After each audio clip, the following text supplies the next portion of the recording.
It's y'all's day. You guys want to do?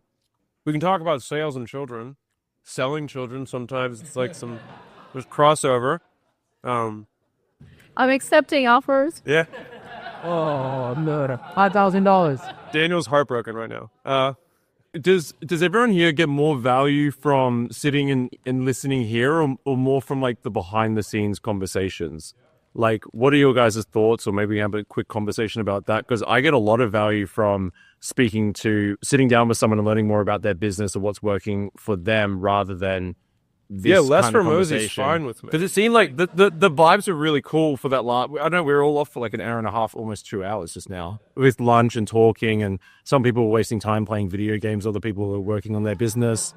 But, what's everyone's thoughts on that? That'd be cool. It's like half an hour. Yeah, I think On it's what? both, because it sets the platform for the ability to have the conversation even in more depth. Thing is, like, we had like 3 days to do that behind the scenes conversation. We don't always get like.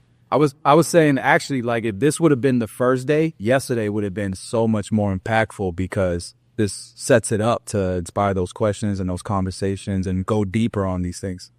So, Yeah, I think it's both, because the stuff from here, I was talking to other people about this stuff and learning more about that. So it was good to kind of see this first, then talk with people and their other peers in here, and talk and see what they're doing. Yeah. So a both situation, and not an or. Go talk about like affiliates and how you would utilize it if you had them, bro. Well, so what's the but All right, sweet. So we can do it. Let's do Ascension. That sounds fun. Who's got a good Ascension process?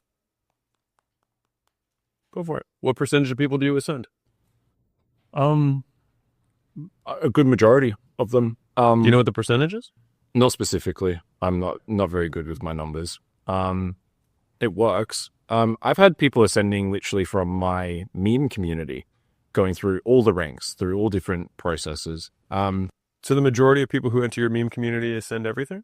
Not everything. I've had one person go right from $1 joining monthly, bought every single upsell and offer right through to the 5K, from start to finish, which was cool. But what I found with ascending people into like the annual offers, I found that just offering like a 30-minute or like 1 hour call with whatever else it is, they really value just jumping on a call and getting that once they upgrade to the annual offer and ascend through. You mean as a bonus for upgrading?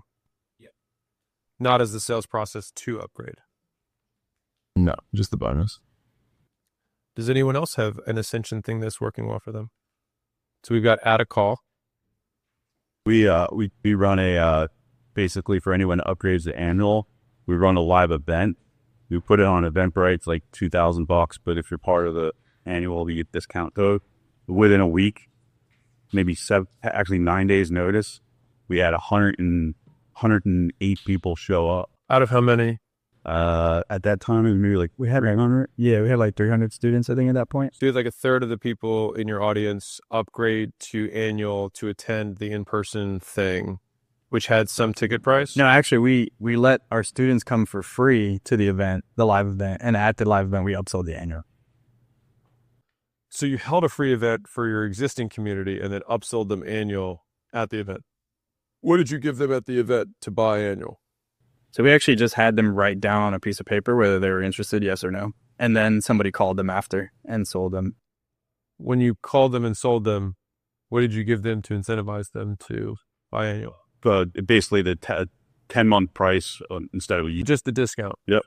Mm-hmm. Got it. And like one more meeting in person type thing. And so an additional meeting, like meetup. And so you gave your base membership an in-person event. A third of the people came to the in-person event. Is that correct? And then, so 108 people showed up to that. And then what percentage of those ended up ascending? We sold 12 high tickets at 5K, I think was the price. 12 out of the 108 took the next thing. And then how many of them also took the annual of the 108? Oh, that was all. Oh, that was it. Yeah. The 12, yeah. And truth be told, we weren't like scientifically trying to do this. We were just like, let's slap this together. We asked them what would be the biggest, value we could give. And actually it was a day in the office, kind of like this. And that's what we did. Those 12 people, we just invited them IRL. last Wednesday. Yeah. And then filmed content with them to push out to recruit more members in the school. No way. Man. So now we're going to have the team edit the videos and then give it to them so they can go promote reverse filter. Yeah, I would encourage, we were talking about this at lunch, but I think I would encourage a lot of you who are considering having either adding a high ticket component in or just selling the annualized version of whatever you have. It's just including some in-person event for the people you have as a part of it. Because one, it'll make, that alone is already a good enough reason to do annual. But on top of that, you can always sell something else at the annual event that you're having. So it's like, it's a double win. And you get more content and more ads and everything else that you do. And a lot of them, they're sticking, they're staying. Much stickier. Yeah, you definitely shouldn't do it for all those reasons. We have a pretty sick ascension process as well. It's exactly how we win School games first time. Yeah. Or last time. So 100% of the people that opt in for the high ticket thing convert. The average person that converts brings 1 to 5 people, usually a spouse, and they become like the best testimonials where they never. So walk me through the ascension process. Yeah. So they already have to be a member in the group. So these are all, okay, so you've got a member. Okay. We made a post in the group that we refer back to when we do a cold game class. So we refer people back to that post and we do let them know about VIP after the fact, right? Okay. So the post details what they get, which is a long list of cool things. For VIP. For VIP. Okay. In order to get it, you have to DM this other account, which is a Skool admin in our group. You have to DM them like the instructions, and they already know the price and they know that. From here. Right. If they DM the admin responds back. You have to DM the admin your phone number. That's the first thing. Okay. That right away we call deleted. But then we send them back a script that says, send me a screenshot of you having made $50 Cash App, right? Okay. The reason we do Cash App, by the way, is it's easy to refund. Without being a refund on the transaction statement, we just hit the button Cash App and it says right back. They send you $50 on Cash App. Right. You hit refund when it's ready to refund. I'm missing this whole refund thing. Yeah, it's just a deposit, right. So the issue, because we're at the high volume of processing, we're constantly getting shut down. So we don't want a high refund rate on our payment processor, right? But within Cash App, the app, you can easily send someone back the money they sent you. I understand how the Cash App part works. I'm just trying to understand where it is in the sales process. So member sees the post says DM, they DM the person the cell phone number. They get instructions to send us a screenshot of them having made a $50 deposit. So they send that, and this is for, the deposit's for what? So join VIP. You can't join right away. You have to let us know. Okay. They're making a deposit to join? They make a deposit that's refundable to join, right? Okay, so they send the deposit, that's a screenshot. Okay. Right. Once we have the screenshot, we send them back the information of the Zoom call, which is a group call where they can ask questions, where they all get signed in at once. So it's like a little mini webinar? It's not a presentation at all. They literally join, we say, all right, everyone on Zoom raises their hand in Zoom, and then as we make sure each person joins, they look their hand. Okay. Yeah. So we tried it with 2 different offers. One we tried $9.99, we got 3 people, then we tried $7.50, we got about 30 people, and then we tried $500 a month, and now we have like 100 people, 500. I'm guessing a lot of this is still a warm audience. It's only members that are in the group that can even see the offer, right? What gets someone to see this VIP post? Because you said it's like you just keep referring people to it, but what's the action that gets people to see that? Because obviously if it's posted a while ago, it's not going to be right. So this was my question about how do we do the promo cycle to make it a recurring thing at a good time frame, amongst other things, because we haven't figured that out. But we still have people that want VIP on a regular basis, and reps just kind of change the link, as they get. Because people always want VIP because they hear about it once they join the group and they scroll around a bit. And I think we're messaging maybe every week or every 10 days about the VIP. We'll send ads to them blast. And we say, hey, now that you got the first thing, which is an incentive when you first join as a member, you can get the other things, which would normally cost you $1,500 each thing, because we do have services that we send to the group. And we say, hey, we'll give you all the services for free, just join this membership. And after 6 months of being in this higher ticket membership, they get another big thing. So they're way more sticky because they have to stay to get the full VIP experience. They have to stay for 6 months. At least to get the full thing. And this is where our game plan, so we were able to double down on this once we had this automated PDF that we generate for everyone that joins. That lets them know, right, every member gets a game plan, which is them filling out a short survey and auto-generates a PDF with their name on it, which they bring to their onboarding call to show the coach, hey, this is what you guys said I need to do to like have a great result. And it feels customized, but it's the same stuff, right? That game plan is shortened by VIP.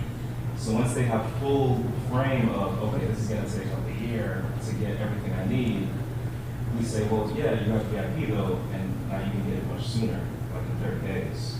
You still have to wait 6 months to get everything, but it's still shorter than a year. Yeah. So the game plan Happens in 30 days, except for the other thing you really want, which takes half a year. Yeah.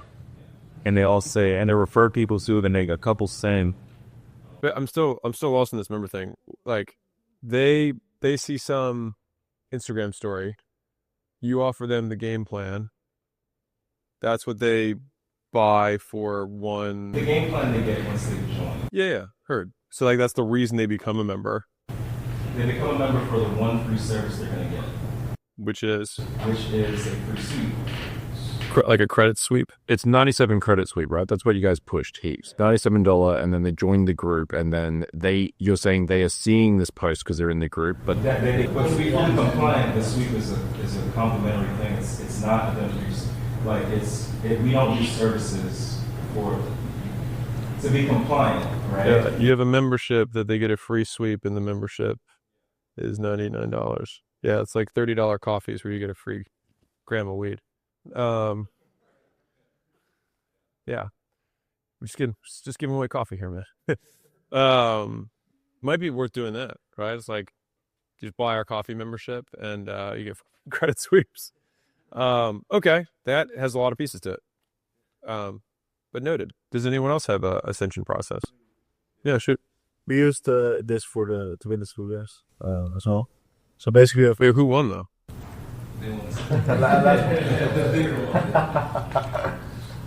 So we have just people master class. So the main group? Yeah, the main group indeed. Is this free group or paid?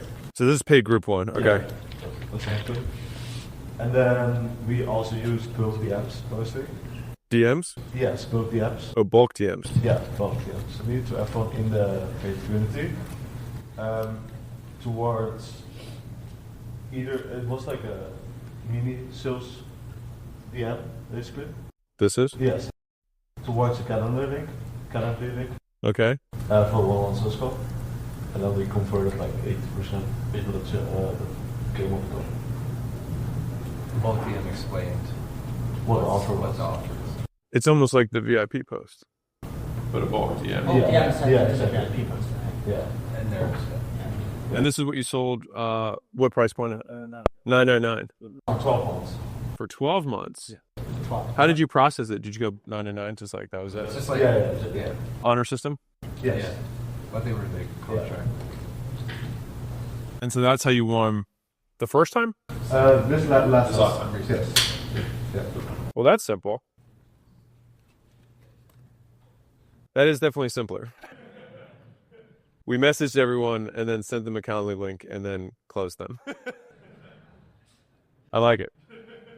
No cash app? Cash out? No cash out? No deposit. Cool.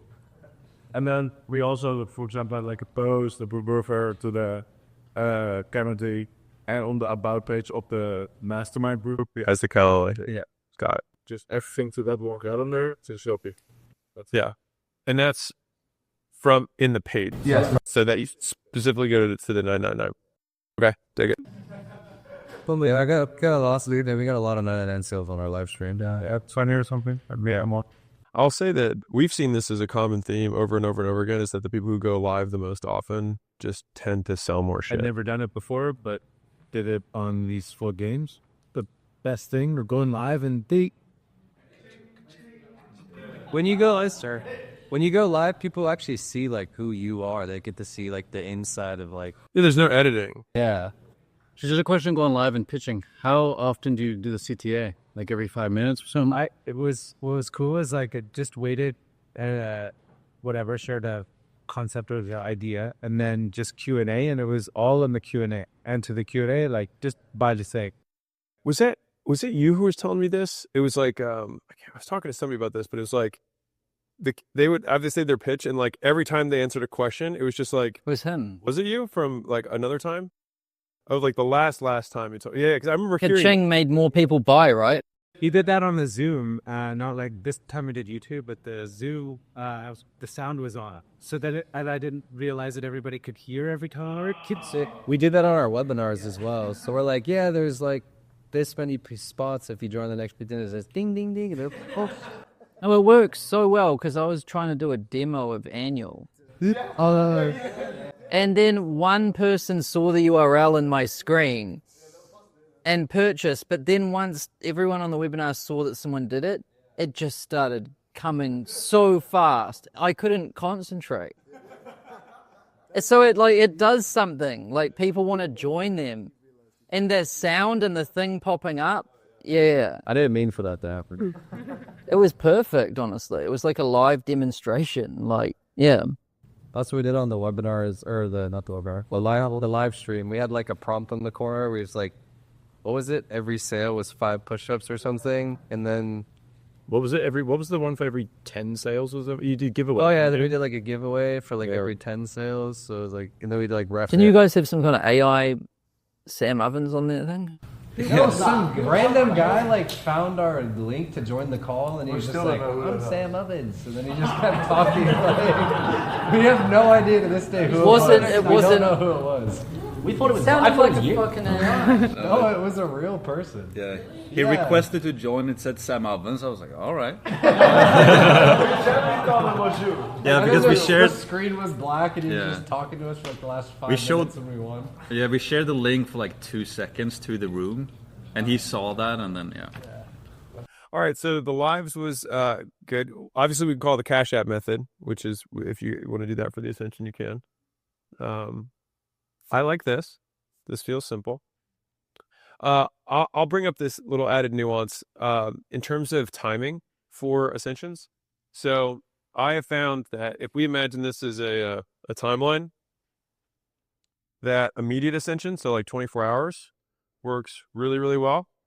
The next big point is kind of like milestone, which is like some big win, like you clear your credit, or you get, you make your first sale, you get leads from your lead gen thing, your first referral, whatever that first thing. It doesn't have to be the ultimate goal, just like some leading indicator. The next one is the halfway point. And for whatever reason, it works. So I'll just say that, like, why halfway? I don't know. We just say it's like just a reason why. So it's like, hey, we're checking in, you're halfway through. And so we position this as a feedback meeting, which is like, what can we do to help you get better? And the nice thing there is that you win either way. So let's say somebody's had a great experience, then you're like, oh, if you like this, you're going to love that. And if someone hated it, then you're like, oh, you know what? This is on me. You need more help. That's why you're best fit for this. Doesn't matter. Like either way, you can present the bigger thing. And then over here at the very end, you've got last chance.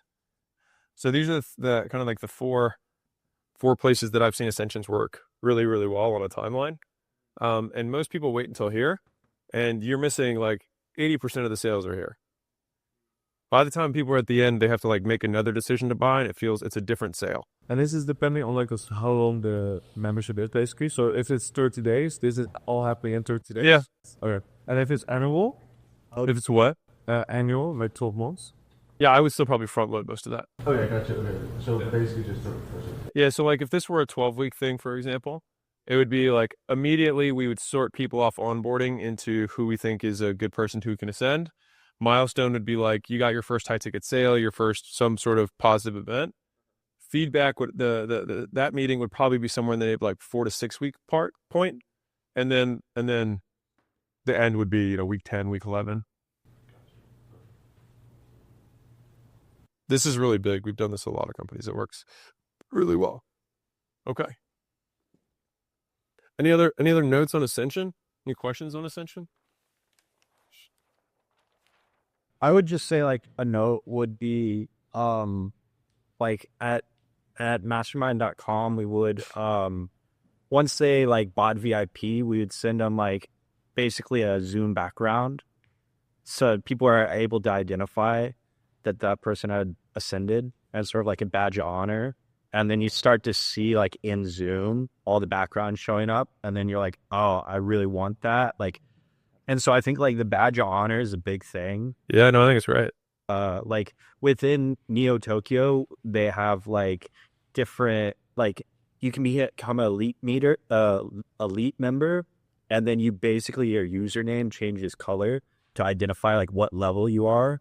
And so like I think that's really a powerful thing that could be implemented in Skool in some way, or like you guys could use in your school groups of like having that like badge of honor, sort of like you guys do leveling up like people through the different points. Emojis.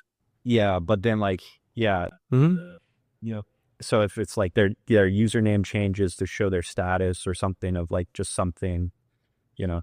Something I could add to that if I don't know if you guys have thought about this, but when someone joins, if we could force them to post the social, so it's like connects to Facebook, Instagram, whatever it is, like, hey, I became a member of blah, blah, blah, blah, blah. You should check it out too with their link. That would be huge. Bringless voicemail. That would actually make it customized. There's something called Drop Cowboy you can use now. You have to use it outside, obviously. That's huge. Kind of like a school check-in. Yeah. Like if you remember the old Facebook check-ins when you'd like check in at the grocery store or whatever, or the gym. Yeah, so in Foursquare. my prior... It was like Foursquare. Yeah. So it's basically gamifying your onboarding. Oh, yeah. I use the hell out of that for gyms. Yeah. So for our weight loss challenges, people had to, like, their workouts didn't count unless they checked in on Facebook. And so I'd have like 100 people every day checking in a local area. And it's like 3 times a week, you just have like this just onslaught of people being like, 4 workouts in. And they were like, of what? And then I like look at all the people who commented and I'd be like, hey, want to buy some shit? What he said is our most significant rollout this month. It took us about a week, but we use this app. It's bannerbear.com. They have this API thing, and you can upload a picture, and then it puts it in a template. So we gave all the VIP members a gold circle. So inside of Skool, you can see clearly when you scroll through and like the community cooks who's VIP and who's not. When we made an announcement about, hey, everyone's going to get a dedicated circle depending on the team you're in or the VIP status, that boosted engagement like a ton. Like that was the biggest adoption we had. And then we set up an onboarding process to make sure that everyone who joins gets their updated profile pic. And that has helped with stickiness and churn and adoption. What's churn now? It dropped 10%. But it's still in the 20s, 18, 19, 20s, 21 year. I think the teams thing you had was good. Yep, that's everyone on individual teams. But now we're like, okay, we sent everyone to the breakout rooms, but the breakout rooms didn't have the same level of engagement. So last session we had on whatever that was last Thursday, we tried just putting everyone in one big thing. But I think what he said about having the Zoom profile pictures be the identifier would help us get that back up, because now people are joining the Zooms and they're like, wait, what team am I in again? He was legit. Yeah. Yeah. Interesting. Sweet. Narrow to broad. Who had that one? All right. So what's the niche right now? So specifically in Suhit's case, it's influencer marketing, which doesn't have much search volume at all. Search volume? Yeah, like on YouTube organically. Start an influencer marketing agency. So like if you're searching on YouTube, SMMA, you get fed with everyone, emails left, right, center. Yeah. Or But influence or dropshipping, whatever. But influencer marketing is the one that the search volume is not massive, and if you do search it up, it's me and Gary V, pretty much. And I think the kind of point is like, I guess we kind of want to try and hit that SMA like audiences as well in a sense, but like not go too broad to the sense where it's like we just become another SMA kind of branded program, if that makes sense. But we're still like very much that leader in the influencer marketing space, and like we're known and we're kind of like as it grows, like that is us. What's revenue right now? What? What's revenue? On the Skool. Well, yeah, in the main business. Well, the main business is 4 million a year. Okay. And what's the problem you're solving? For You said you want to consider going broader.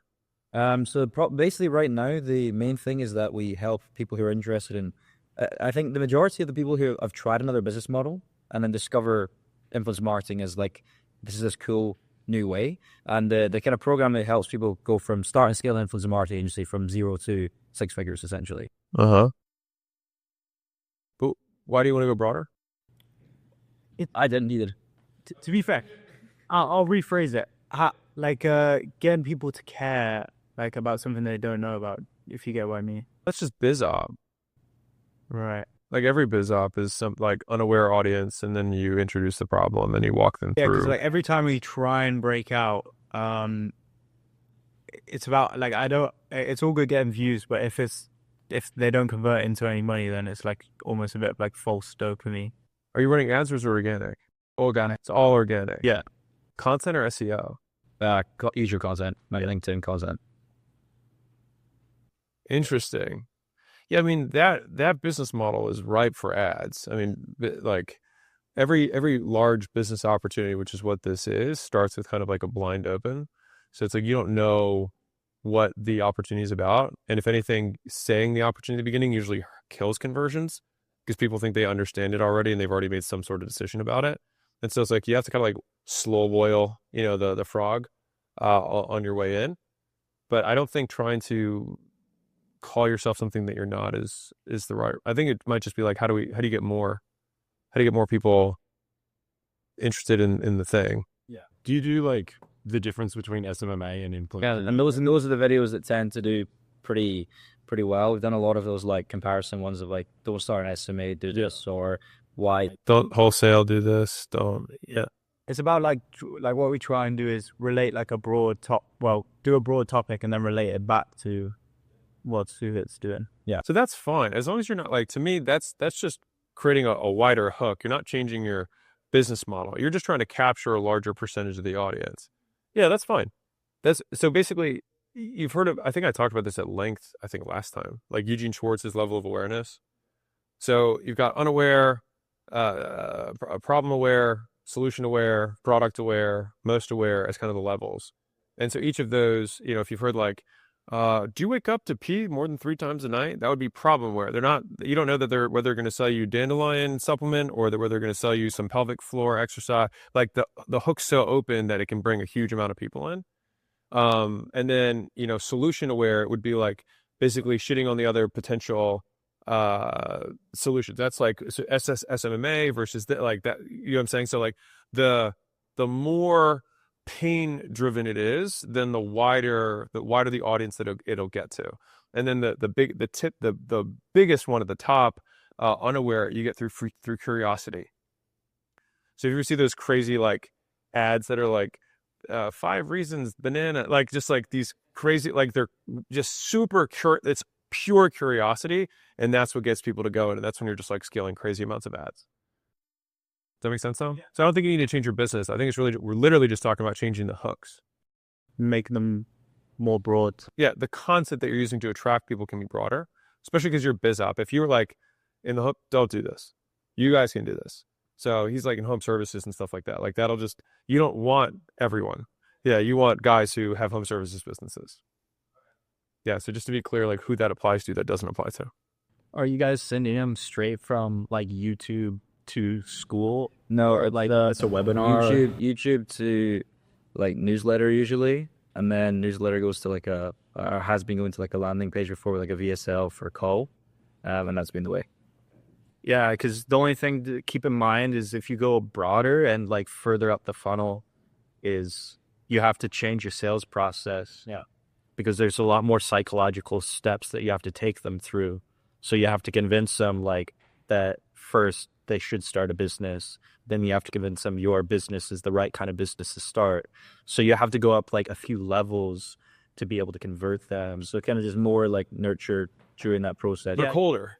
There's more information to make the decision. So like the reason direct response scales quickly and then stops is because you hit the tiny, most aware audience. And so then they don't need much information to make a decision because they already have so much background information. They already know the products, they know the problems, they know the other solutions that are there. So you're just like most of the time just making offers. And that's what the vast majority of people do when they start out. They just make an offer, which is fine. But when you start expanding past that, it's like you can't just have an offer driven hook. It has to be bigger than that. Okay. That help with the narrow to broad thing? Yeah.